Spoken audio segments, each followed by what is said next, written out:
Okay, I'd like to call our regular Board of Education meeting to order. If we could all please rise for the Pledge of Allegiance. I pledge allegiance to the flag of the United States of America and to the republic for which it stands, one nation, under God, indivisible, with liberty and justice for all. Our mission statement. Tracy? At Richmond Community Schools, we provide a quality education that empowers students to be successful in a global community. Jessica? Here. Sarah? Here. Kyle? Here. Margaret? Here. Chris is absent with notice. Sue is also absent with notice. I am here. We have a quorum. Thank you. Next, looking for a motion to approve the agenda. Motion to approve the agenda as presented. Support. It's been moved and supported. Any discussion? Hearing none, all those in favor, aye. Aye. Aye. Opposed? Motion carries. Next, motion to approve the consent agenda. Motion to approve the consent agenda as presented. Second. It's been moved and supported. Any discussion? Brian? Oh, yes, we have, in the consent agenda, we have some resignations. I'd like to thank the individuals here who have given their time to Richmond Community Schools and the students in our community. Lisa Elliott, Child Care Supervisor at Will L. Lee Elementary School. Ellen Germain, a lunch aide at Will L. Lee Elementary School. Probably the very shortest tenure. Amanda Spizak, our payroll and benefits coordinator. She was countered with her previous employer and couldn't pass up the offer. Well, that'll do it. So we are continuing. We have interviews tomorrow for that payroll and benefits position. It's not a new hire. I'd just like to recognize, and I know he's here tonight, Preston Trend. He was hired previously by the board as from a coaching perspective, but he will fill the void for Eric Boyd, who resigned prior to the start of school as the alternative education and online coordinator. Richmond grad. Yes, and then there was no questions on any of the claims and accounts or minutes. Okay. It's been moved and supported. All those in favor, aye. Aye. Aye. Opposed? Motion carries. Next, presentations. 2018 Elementary Summer School Program. Mr. Ogilvy.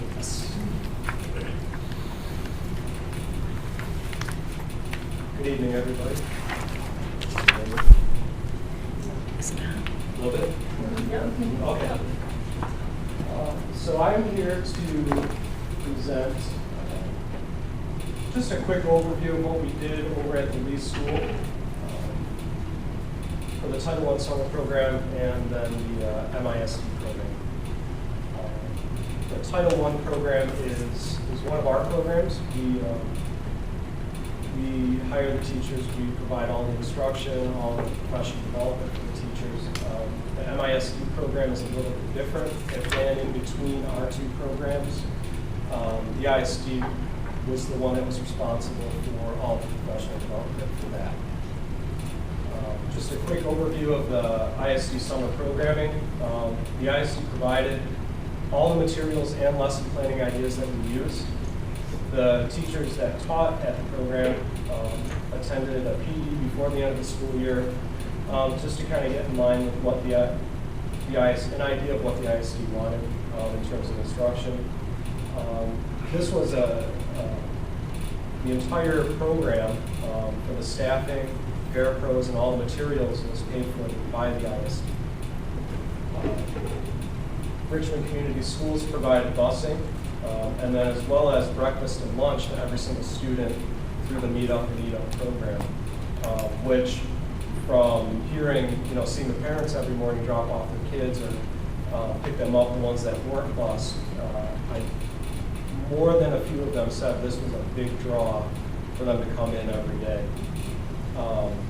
The summer camp from the ISD ran pretty much all of July.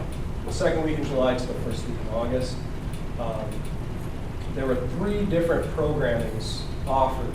The first one was Kinder Connect, which was for students going into kindergarten to kind of bridge that gap between preschool and kindergarten and to prevent some of that summer loss.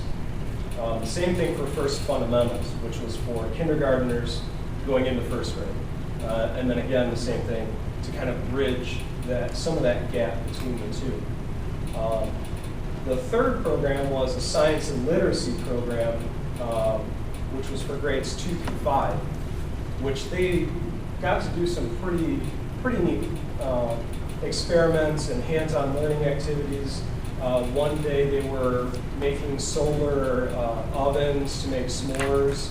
Another day they were building, sandcastles and working on erosion. A lot of really neat hands-on stuff for the kids.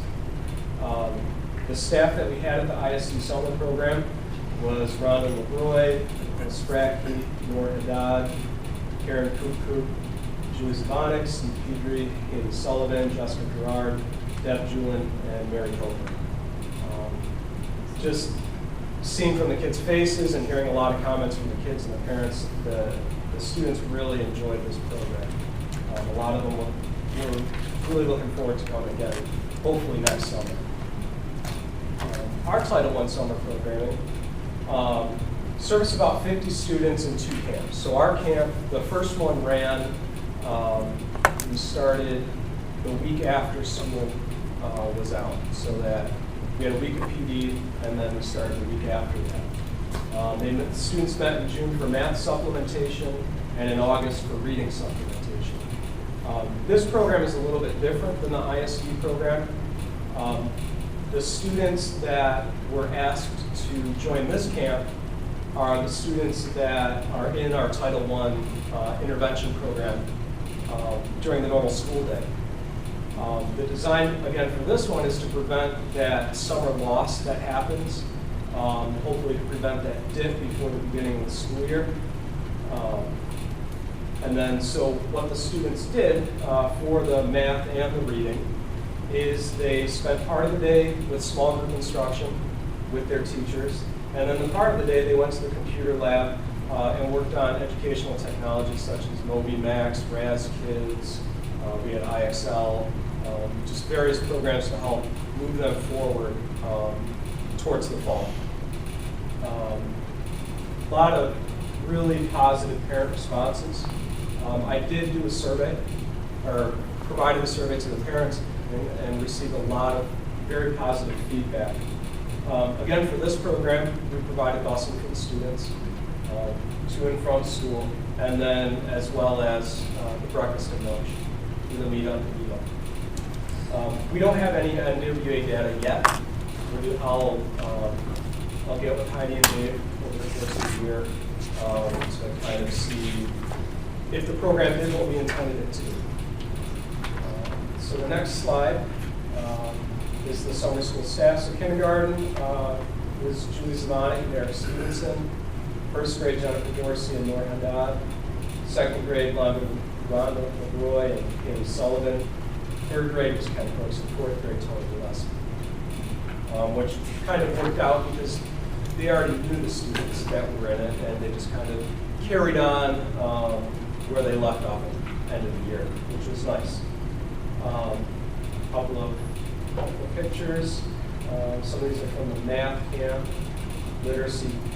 This is from a literacy camp, and I don't know.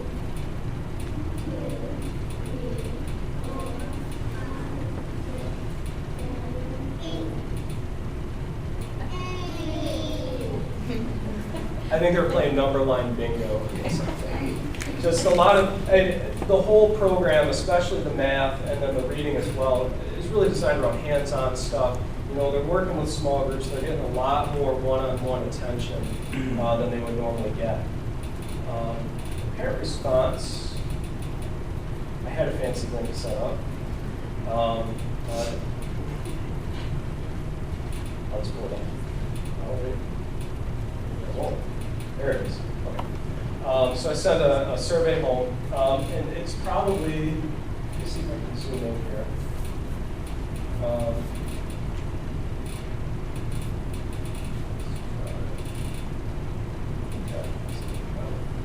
Okay, so some of the questions were the Title I summer camps have helped prepare my child for the start of school in the fall. 54.5% strongly agreed, 40.9% agreed, and then there was one parent that disagreed. My child looks forward to attending the summer program. Everybody agreed with that, which, you know, from trying to put myself in the kids' shoes, that's surprising. You know, that these kids are looking forward to going to summer school, which I, you know, is kind of, you know, that's good. The teachers who work the summer program have the students' best interests in mind. Everybody that responded agreed with that. My child has learned new skills for the fall. As you can see, the vast majority agreed. The two parents that disagreed, I should have worded the question better. They said they weren't learning new skills, they were just building on the skills that they are learning. I could have worded the question a little bit better. I would recommend RCS summer programming to other parents. This one cut off. This wasn't 100% agreed that they would recommend it. And then this one was nice. I plan on registering my child for the RCS summer programming for next year. 100% of the parents that responded agreed. So really nice feedback from the parents. And then a lot of anecdotal evidence, just stories from the parents. You know, they come home, they look forward to going to it the next day. They're having a lot of fun with the teachers. It was a lot of fun, and it was a nice change being in the elementary school as opposed to, it's a nice change from the high school all year. But that's my presentation. Are there any questions?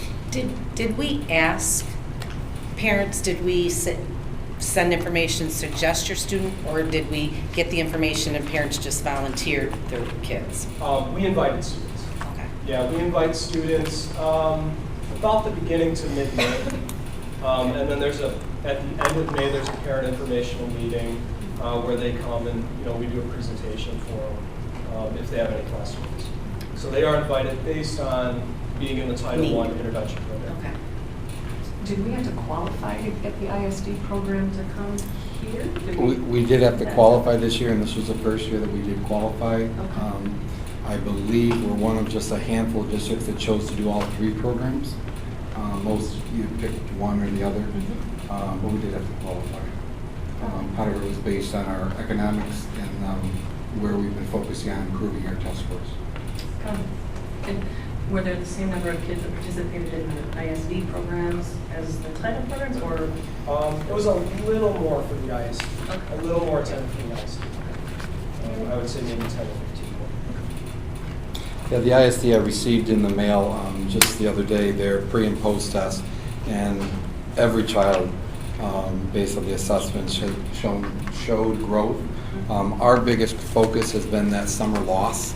When you look at kids being off for roughly 12 weeks of summertime, it's important for them to be kids too. They have to play, but sometimes they aren't in an educational environment, so we do get that summer loss, and that's what the teachers are working on right now, is trying to recoup that summer loss. So the 2 cents I just have to say is, number one, the one question regarding the teacher's compassion about the students and whether they care. You walk in that building and it's truly, they cared about every child. They know all the kids' names. Even some of those staff members who weren't Richmond teachers, they became their family.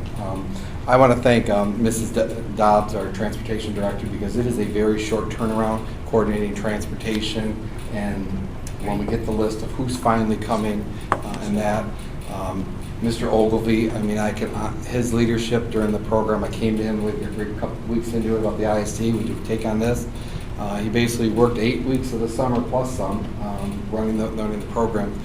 Every problem was handled with professionalism and care for the students, so we have a top-notch staff, not only during the school year, but also during the summer program. Thank you. Thank you very much. Can I just ask one quick thing for the listening audience? please contact your senators at the national level, because this program was paid for through Title I dollars. And our Title I allocation this year under the President Trump's budget proposal recommended by our Secretary of Education, Betsy DeVos, was reduced. So this program may not be in existence next summer because of the funding cuts that have been happening at the federal level. The need is there. We have, as you can see, and it's I believe it's a very successful program. Mrs. Napier and Mr. Koshin do a lot of data analysis on the kids that have been in the program and how they performed. You saw at the end of last year, the students that have been in a Title I getting those extra services are outperforming some of their counterparts, which is what we want. We have to catch them up. So take a minute to call your legislators and senators and whoever you can contact them at the federal level and have them restore Title I funding. That's all I have. Thank you. Okay, next, overnight wrestling tournaments. Mr. Day. I don't have a PowerPoint. That's okay. I feel so bad about it. Sounds good.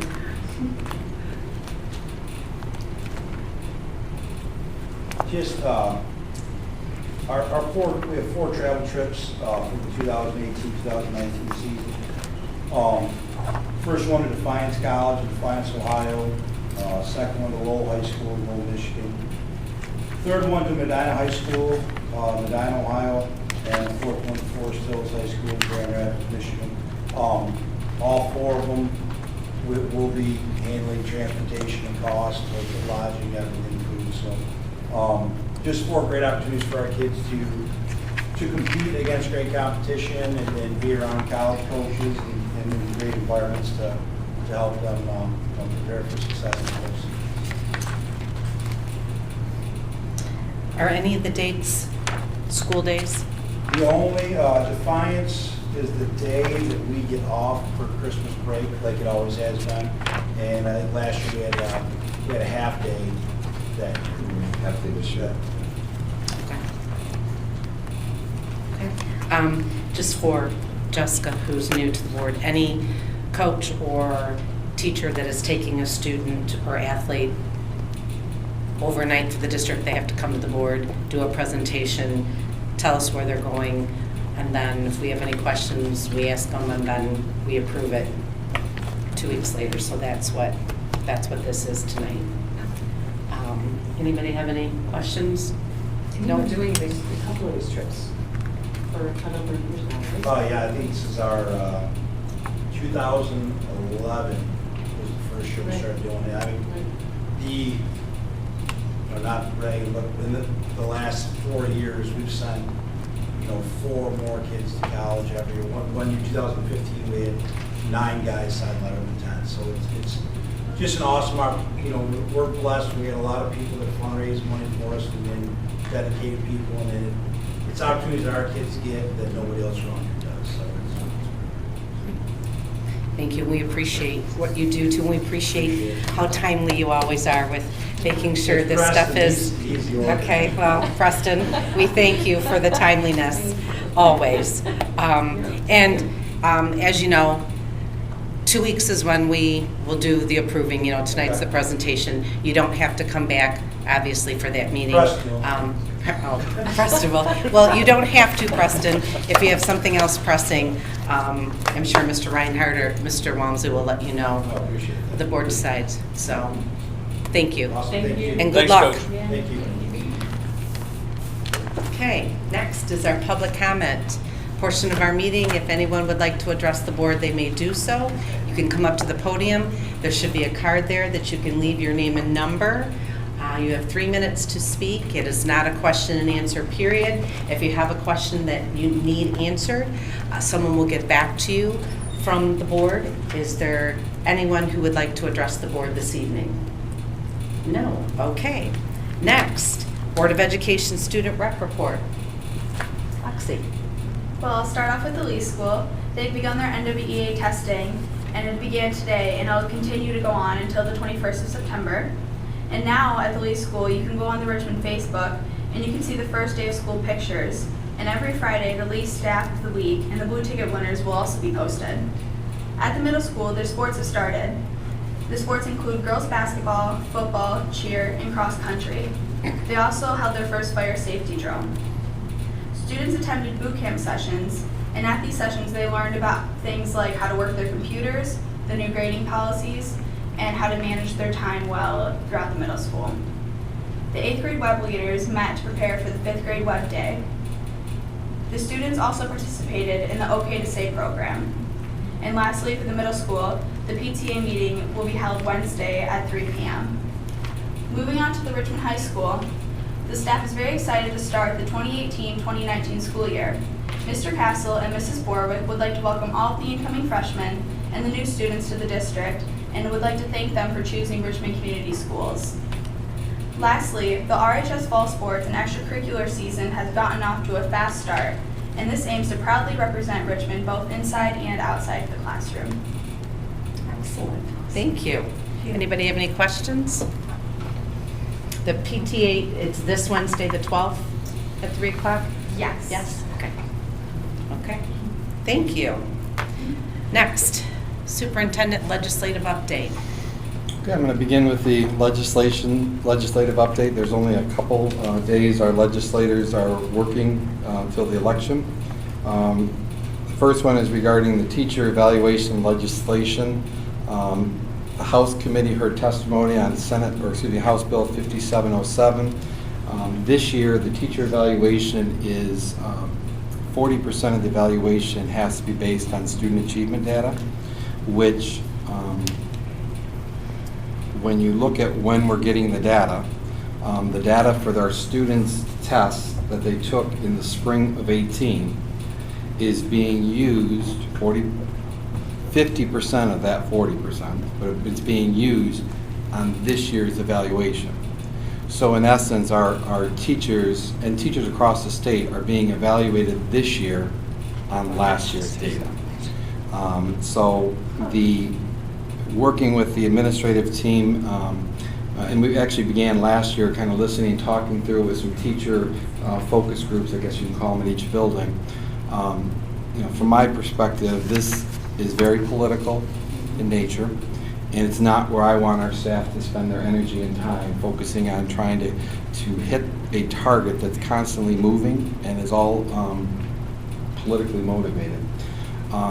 So we, in our evaluation on Domain 5, which is the student achievement section, we're looking at it as a building score, and all of our, based on the results of how we've been doing statewide, they give us what's called a student growth proficiency. We have to use the last 3 years' data, so you're looking at 15-16, 16-17, and 17-18 data. There should be no issues for any staff member on that.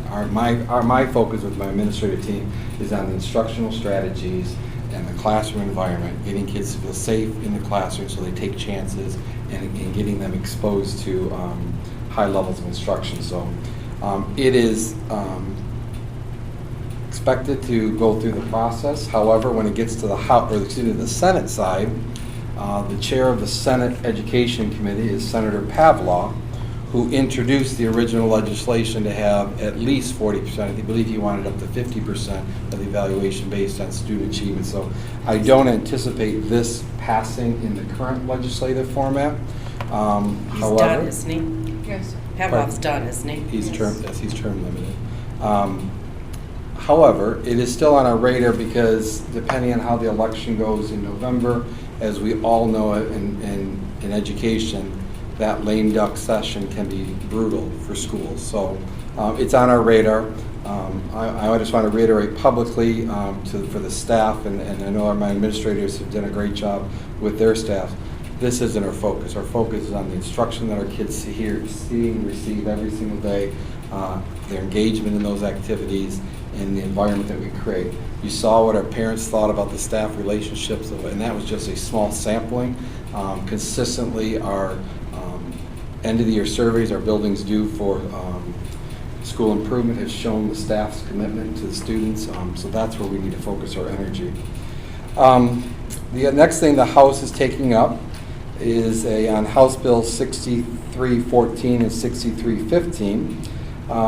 It's basically a competency-based education, and they're calling this the Superintendent of Public Education, which we currently have an interim superintendent, would approve districts to operate as public innovative districts. And basically, it allows, in some context, to students, once they don't have to, they're basically exempt from the days and hours requirements. There's a greater flexibility on the curriculum, but there's a lot of uncertainty still with this legislation. It hasn't passed yet, such as how does this fit in with the Michigan Merit Curriculum and the state's mandate of what kids have to have, or what students have to graduate, as well as the mandate for state testing. Currently, like at the high school level, we do PSAT 9th, 10th, SAT, M-STEP version at the 11th grade. There's a lot of testing. So this has a lot of people watching. There are 2 school districts, Kennewaw Hills and Dexter Community Schools, that are publicly trying to get this legislation passed. There's some skepticism on many of the Macomb County school districts. The last legislation that they looked at was House Bill 4679, which passed the Senate by a unanimous vote that basically would require any law that is passed, that in the law is designated whether this is a funded or unfunded mandate. And if it isn't a funded mandate, then it allows for the pressure on the fiscal part of it to fund those unfunded mandates. However, that language, there's other pieces of law, but that language to determine whether it was funded or unfunded was removed from the House version of it. So it's a political hot potato. So just a couple of recap. Our school went really well.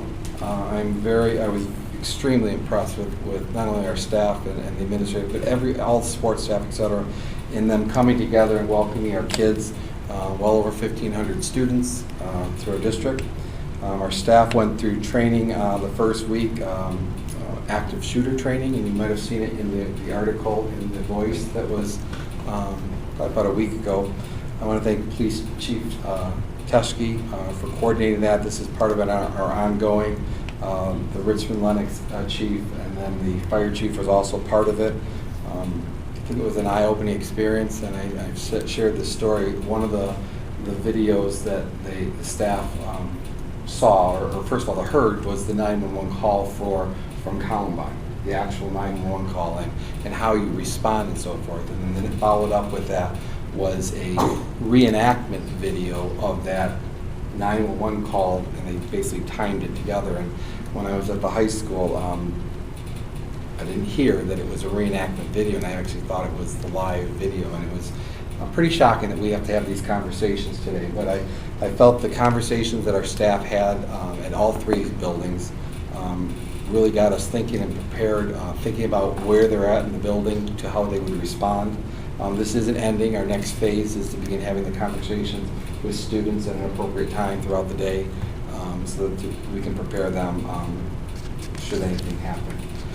We have next week, this week, we started OK to Say presentations, which is the state initiative for students to report not only bullying, but also threats that they may hear on social media. I believe the middle schools was today, and the high schools is on Wednesday, I believe. And then next Wednesday, and on the website is a corrected version, because I had on this Wednesday, but it's actually the 19th. There's an OK to Say presentation for the parents and community at 6 o'clock in our auditorium, so we'll be promoting that one for that angle. And finally, I'd like to give some kudos to some staff members. We had on Thursday, one of our students needed medical assistance, and and the staff went into action just as, you can plan for these all you want, but when it actually happens, you're drawing on what you know is to be the best and so forth. And these staff members stood out. They actually stepped up and actually saved this student's life, and I just want to give them kudos. from the middle school, and Mr. Bartels and Mr. Berkmeyer, paraprofessional, Mrs. Carcourt and Mrs. Pietzel. We have our teachers, Mrs. Clausen and Mrs. Homan. I believe I got everybody. I'd just like to read you an email that I received from Jeff White, our Richmond Lennox EMS, and on the morning, and it says, on the morning of September 6th, our agency responded to the middle school for a student that was critically ill. I want to share with you that your staff's fast actions likely saved the life of this student. Please share with them their gratitude for all who was involved with the incident. They are truly heroes. We never thought day 2, day 3 of school we'd be dealing with this, but it just makes me proud of the staff that we have that is committed to making sure our students are safe.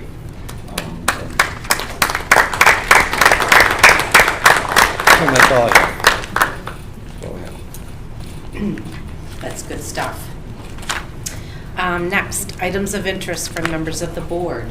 Does anyone have anything? I just want to say it was good to see all the teachers on Saturday in the children's parade. I know the kids, I was watching it this year, I wasn't in it, and the kids just love seeing all the teachers. So thank you to all the teachers that came out. There was a bunch of them there, and it was a good turnout. Anybody else? Okay, well, that is it for tonight. We are adjourned at 7:31.